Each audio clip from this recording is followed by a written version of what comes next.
And he had an all-girl orchestra. That was the 200 mission party. The first pictures were taken like on D-Day, you know, in the 24s going over the channels. Well, I'm going to hand these right over to our archivist librarian. There you go. And Hey, did you see Glenn Miller? I don't think I saw Glenn Miller in there. Here, let me show you. I'm pretty sure he's shaking hands with somebody. Oh. He's not leading the band. See this fellow here? Oh, sorry. I got it. That Colonel Joe West, he was a deputy group commander. This was Colonel Pierce. He was a group commander. He was the original group commander of the 466 when they activated it. Here's Glenn. Here's Glenn. Here he is again. Oh, yeah. And No mistaking him. yeah, it was right after that. This guy. Commander Pierce, the executive, Colonel West. This guy was this fellow by the name of Parks. He was the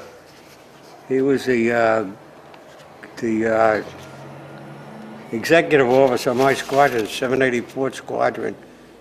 And well, there's a fellow by the name of Fairbanks, Luther Fairbanks. He was some of these guys I can still remember. He was a CO, full colonel. There's what's his name? That's Miller. Down the right's west. And this guy turned out to be a regular Army guy. This is Stedman. He was a deputy group commander. He stayed in because I saw his name in the paper during the Berlin airlift. He was in, and that's about it. With all the guys I can remember. Okay, you can have these all. They're all 466.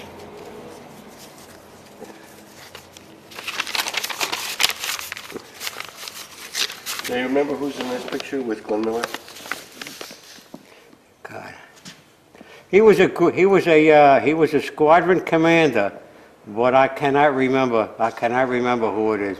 Absolutely, I'd be lying if I said I could, but I don't know who it is. I have no idea in the world. I remember seeing him, but I don't remember what his name is. Some of these guys I remember, some of them I don't. It's been a long time. Well, there you go. Just Yeah, it's been a long time. Ask me whatever you want, but I'll try to help you. two pictures of Glenn Miller and a squadron officer. You understand a bomb group had 4 squadrons, and each squadron was commanded by a lieutenant colonel, and the group commander was a full bird colonel. Right. And then there was Jimmy Stewart was the not had anything to do with him, but he was the commanding officer at one time of the 2nd Air Division, which is comprised, I think, of 9 groups. I'll tell you something, you don't know about Jimmy Stewart. I get this newsletter. I get a newsletter 4 or 5 times a year from the 2nd Air Division, which and if you want, I can remail it to you if you're interested, because I just throw them away, because nobody get interested, and nobody's really interested. But they wrote a piece about Jimmy Stewart, and they said when Jimmy Stewart was group commander can pick and choose which missions he wants to go on. Now, when Jimmy Stewart was going on a mission, and the group found out about it, the sick call went up 30 to 40% because Jimmy Stewart only went on the tough ones. Oh, I never heard that. Well, let's back up here for a moment. Yeah. Where were you born and raised? Brooklyn. Went Brooklyn. I went to Stuyvesant High School. No kidding. And I went to City College. Got a degree. In fact, I was in my last. I had about some more stuff to go, and the Board of Higher Education. I wanted to enlist December 8th. And my mother, I'm the only son, and my mother wanted me to finish college. So, all right, the war was going to last a long time, so there was really no rush anyway. Board of Higher Education at City College was run by them, passed a law ruling, you had 12 less credits to go, and you were listed You got your degree, so that was it, July 6, 1942. Goodbye, Charlie. I enlisted. There was nothing she could do about it.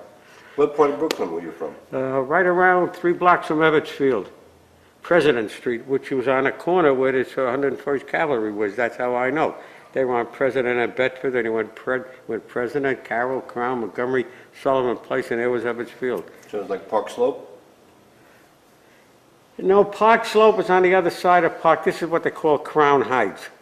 Crown Heights. And there is a slope of what it is actually is a terminal glacial moraine. You know what that is? Mm-hmm. The end, where the glacier went, and there's a hill going down from Eastern Parkway, and they went down the hill, and there was Ebbets Field, and I guess it could be Park Slope, but it's really Crown Heights. There isn't that much difference.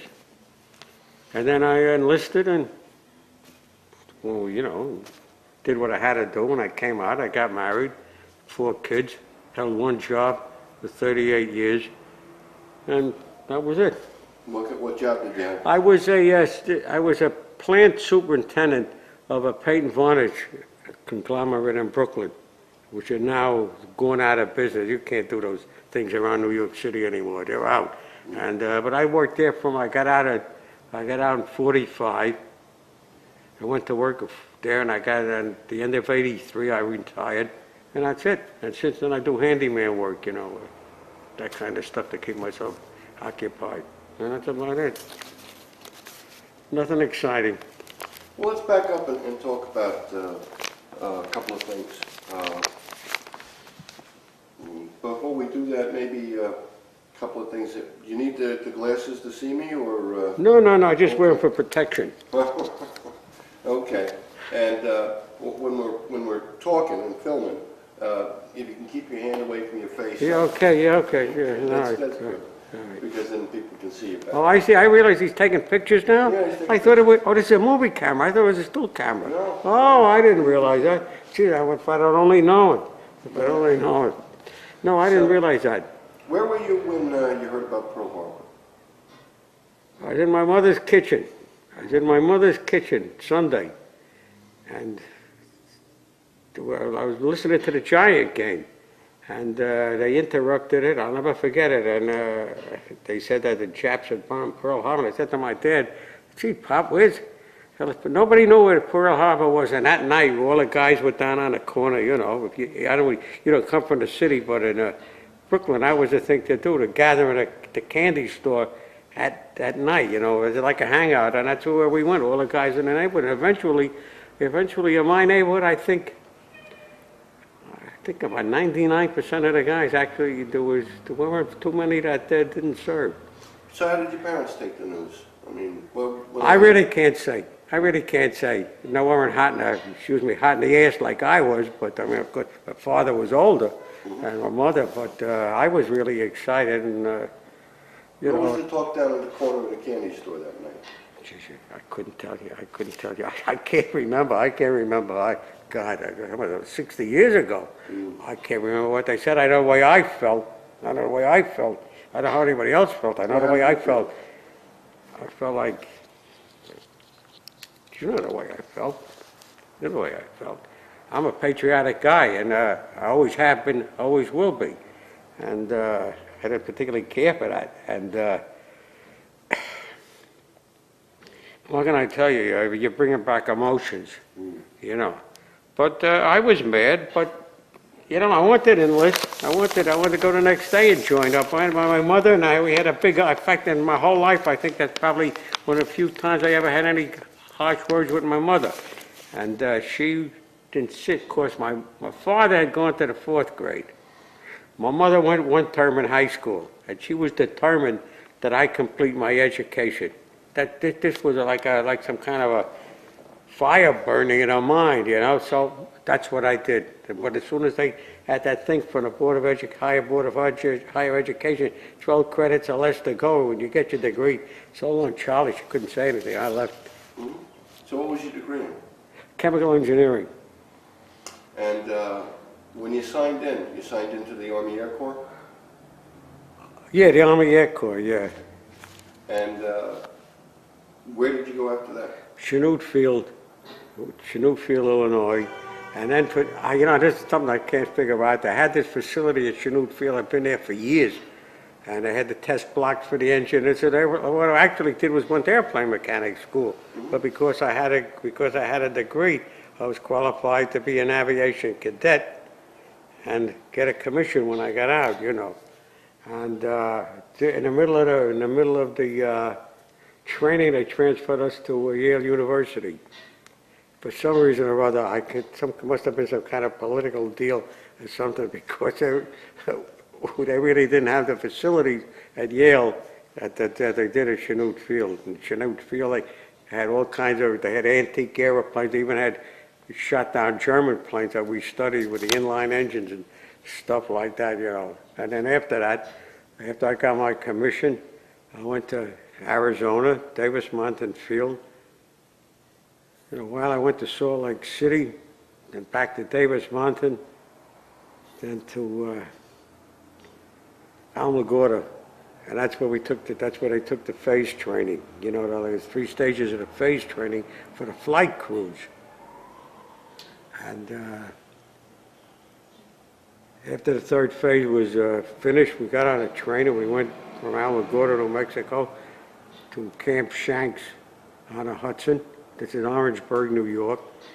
And we stayed there. We were supposed to go over on the Queen Elizabeth, but what happened, the Queen Elizabeth got hit by a monster wave, so we stayed over an extra 5 or 7 days or something like that. Went over on the Mary.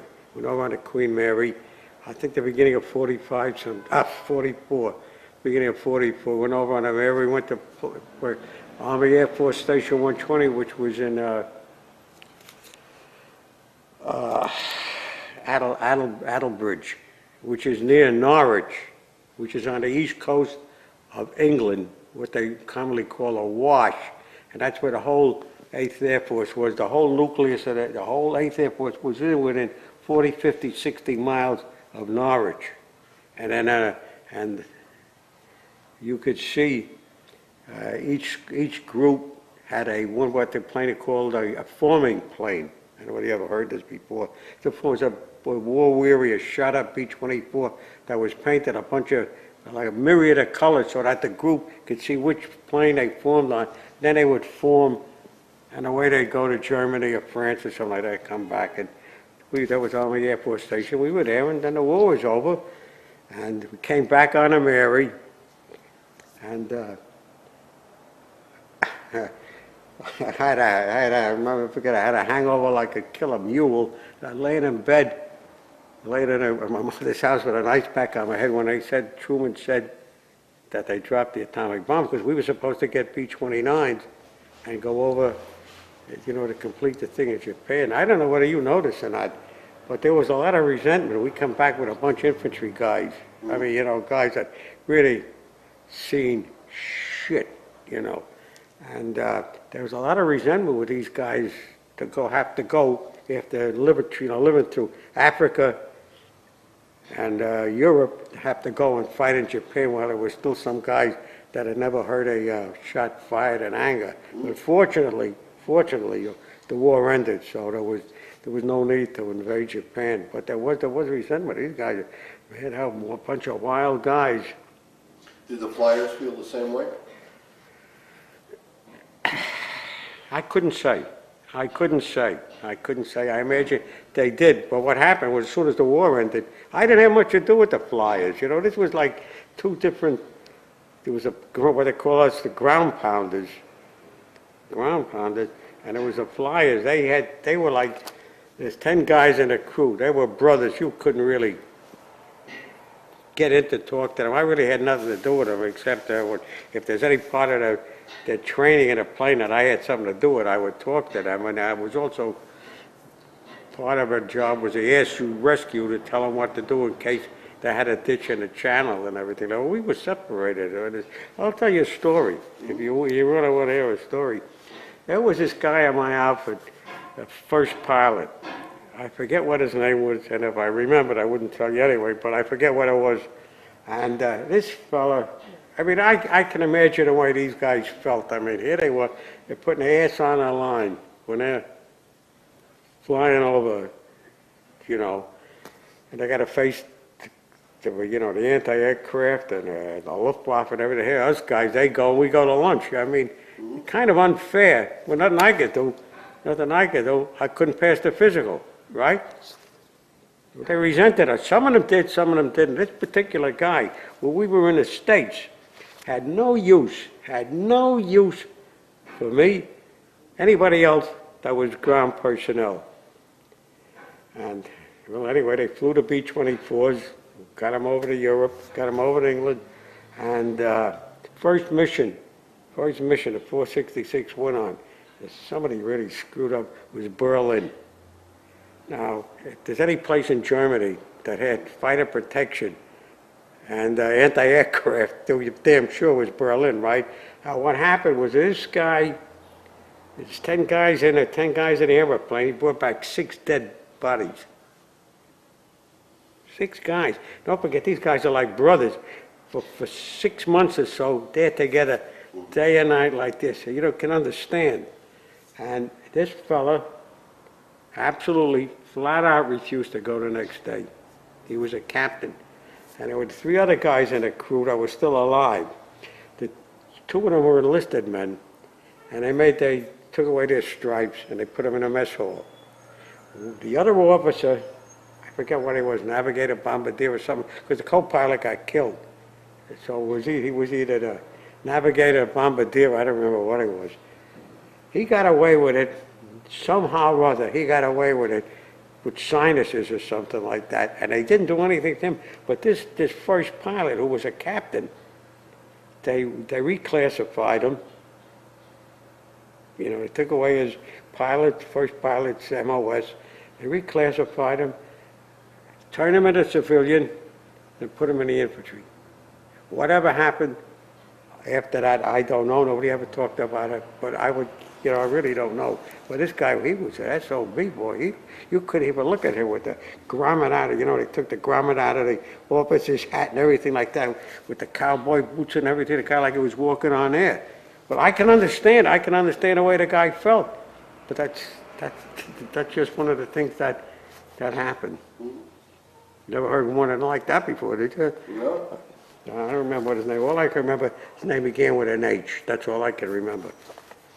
So what was it like when you got off base dealing with the English? Dealing with the English? Oh, I had no trouble with the English. Great people. Great people. If it wasn't for the English, I wouldn't be here today. I don't know whether you'd be here. I know I wouldn't be here today because they're the only ones that stood up to Hitler. The freaking French folded. And the rest of them had no chance. What the hell could the Dutch and the Belgians do against the Germans, But the English could have. In fact, I recently heard that Queen Mum, the old lady that's still alive, she wanted to make peace with Hitler because Hitler had sent out feelers to the effect that the British could keep the fleet, they could keep the colonies in Africa if they would sue for peace with Germany. I don't know how true it is or not, but I understand that from what I read in a particular article, that she was all in favor of doing that. So I don't know what is truth. I had no trouble with the English. What the hell? They're on our side. I'd have trouble with them. I'll tell you another thing. I don't know whether you're aware of this. In England, during the war, the Italian prisoners of war roamed free during the day. You didn't know that. They stockaded them at night. But during the day, they wouldn't let the German prisoners of war. In fact, when we come back, we got off the Queen Mary. There was like, God, there was 20, 22, 25,000 troops. We got out in the middle of the night, and they took us to some camp in Jersey. I'm really not sure which camp it was, but the ruling was at that particular time when you come back from overseas, you got a steak dinner. And we got into this mess hall, must have been like 2 or 3 o'clock in the morning. Who the hell wanted to eat a steak? But the guys that were serving it were the guys from the Africa Corps. You used to see these guys, really bronze, the crew haircuts, the entirely different persona than the guys you saw walking around in England, the Italian prisoners of war, And that's about it. That's all the war stories I got. When you look back at it now, you proud of what you did? Damn right I'm proud of what I did. Did my best. I did whatever I had to do. I did to the best of my ability. You feel like you were part of something, I felt bigger? I was a small part of something big. The 8th Air Force certainly contributed to the end of the war. Tell me about that. How did the 8th Air Force contribute to that? Well, they knocked out the German production, knocked out the Luftwaffe, that's for sure. They knocked out the Luftwaffe. They knocked out those V1s, V2 sites, you know about them. They were a bitch, boy, I tell you. Those things are scared the shit out of you, especially those V1s are, and all of a sudden, bingo. And sure, you know better than I do what the 8th Air Force did. You know better than I did. I feel proud of what I did. I could have stayed out. I could have stayed out with my degree. I'll tell you another story. Just before I went overseas, as I said, there was a layover because of Queen Elizabeth got, so they let us go home. We were in Camp Shanks in Orangeburg, New York, and they let us go home. And I was going out with a girl at that time who lived on the west side, right? And I lived in Brooklyn. And we were allowed to stay overnight because there was nothing they could do with us anyway. And I'm on the IRT subway. I'll never forget this. And she lived like in the 70s someplace. And a bunch of guys get on the subway at 42nd Street that I went to college with, all civilians, right? And all chemical engineers. They had just come from a meeting, American Institute of Chemical Engineers, American Society, something like that. I really don't know what to remember myself. And one of these guys lived in my neighborhood in Brooklyn. So he rode all the way to Brooklyn with me. Just like it happened yesterday. Like it happened yesterday. Walking down President Street, stop in front of the house where we lived. I'm all over this guy. Like I'm General MacArthur with the Congressional Medal or something like that. Calling every kind of a draft dodger and SOB there is and everything like that. He said, this is 1943, the end of 43. Beginning of 44, I really don't remember. And he says to me, I'm going to tell you something. I said to him, yeah, what is it? He says, I'm working in Jersey, someplace in Jersey City, on something they call the atomic bomb. This is no lie. And I said to him, yeah, what's that? He said, well, he says it's something that's got the equivalent of 10,000 tons of TNT. So I went out there. And we went over, and when they bombed a heavy water factory in Norway. And they were bombing installations in the Peenemünde, which is on. And I heard it. It never occurred to me, as I said, the war was over. We got a month off. Rest of what they call R&R, rest of recuperation, before we were supposed to get B-29s to go over to Japan.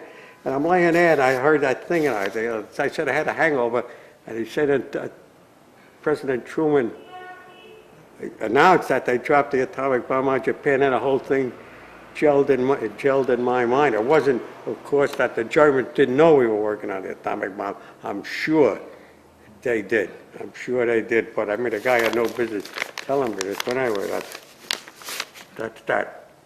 Let me ask you a couple other questions.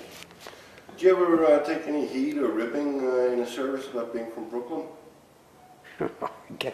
I really don't remember. I guess maybe I did. I don't know. I really can't say. Whether I did or not. How about, what was homecoming like when you got back to Brooklyn? Well, it was nice. Of course, don't forget, I'm the only child in my family, and my mother and father, of course, goes without saying, they were glad to see me in one piece, and because they had no idea what the hell was going on over there. And it was fine. It was fine. In fact, I think after I got out, we had a party. I think. A homecoming party or something. Those days they had block parties, I'm going to tell you something. Some of these guys that you're going to interview seen plenty of goddamn shit. Some, not me. I ain't no hero, nothing like that, but some of these guys you're gonna interview, guys my age went through plenty, and the country still owes it. Still owes it to them. I can't help it. I get emotional when I talk about these things, but this is the way I feel. Sure, I understand. Was there anything you wanted to do when you first got home? You know, someplace you wanted to go, something you wanted to do? No, not really, not really, not really. I was glad to get home, and in fact, they were looking for volunteers. They wanted volunteers for the Army of Occupation after the war in England was over. I mean, after the war in Europe was over, they wanted, because they were going to building these tremendous depots over there and everything. Had I realized then what I know now, I would have gone, but I was in a rush. I was a rush to get in, and I was a rush to get out, you know. Anything else you want to add? That's it. You got anything to ask me? I got nothing to say. I'm just glad I'm here. All right, I just need to put a small thing on the tape so that we can identify it.